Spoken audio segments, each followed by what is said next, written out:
Hello, I hope you guys are doing well. So Farman Khan का मैंने interview कुछ दिनों पहले मैंने किया था और वो बहुत ही ज़्यादा लोगों को पसंद आया, उनके फैंस को। And first of all thank you to everyone who absolutely loved it. मैं एक चीज़ के बारे में काफ़ी दिनों से मैं बात करना चाह रहा था and I thought that maybe I think today is the time. I just had a feeling that I should talk about it. Farman से मैंने बहुत सी चीज़ों के बारे में बात हुई और फ़ैन क्वेश्चन हम लोगों ने लिए, रैपिड फायर रहा। लेकिन मैं उनसे बात करना चाहता था फराज के बारे में, उनके उनके भाई फराज खान के बारे में, जिनका कि अनफॉर्चुनेटली देहांत हुआ कुछ टाइम पहले ब्लैक फंगस से। और आई थिंक ये एक बहुत ही आई थिंक एक ट्रैजिक आई थिंक कोई भी फैमिली के लिए इंसिडेंट हो सकता है, कि ऑलमोस्ट लाइक अ जवान जहानात उनकी फैमिली का एक हिस्सा वो इस दुनिया में ना रहे। और I am sure that it must be a very I think upsetting experience for Farman and the entire family। Faraz के बारे में अगर मैं कहूँ तो मुझे याद है कि उनकी जो फिल्म आई थी फरेब, उसके गाने बहुत मशहूर हुए थे फरेब के।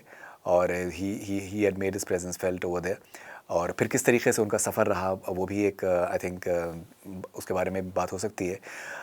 लेकिन आई थिंक फरमान किस तरीके से उनकी फैमिली ने उसको उस पूरे एक्सपीरियंस को टैकल किया होगा। बिकॉज़ मुझे लगता है कि अगर कोई भी शख्स आपकी ज़िंदगी में अगर ना रहे, आप और इतने आपके करीबी हो, तो उसकी कमी का एहसास बहुत ज़्यादा होता है। और फरमान को भी होता होगा, उनकी फैमिली को भी होता होगा। फरमान को हम देखते हैं, उनकी कामयाबी जो है इस वक्त जो है वो बहुत ही ज़्यादा आई थिंक स्काई रॉकेटिंग है। He is extremely popular right now. और बहुत मेहनत से काम कर रहे हैं, बहुत अच्छा काम कर रहे हैं। और जब मेरी भी उनसे बात हुई तो मुस्कुराते हुए उन्होंने अपनी सारी बातें सामने रखी। लेकिन जो आई थिंक आंसू होते हैं वो शायद हम नहीं देख पाते हैं। और मे भी शायद उसके बारे में भी बात होनी चाहिए। और मुझे लगता है कि एक सर्टेन अमाउंट ऑफ कैथारसिस है जो कि ज़रूरी है। और I would love to talk to Farman next.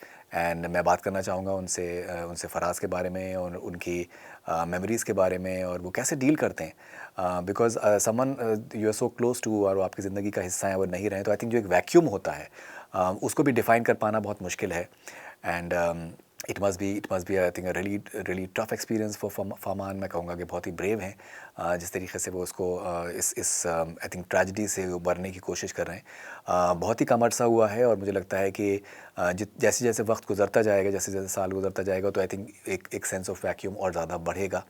और एक सेंस ऑफ कैथारसिस भी कहीं ना कहीं मिलेगा, कैसे किसी ना किसी तरीके से, बिकॉज आई थिंक यही ज़िंदगी का नाम है।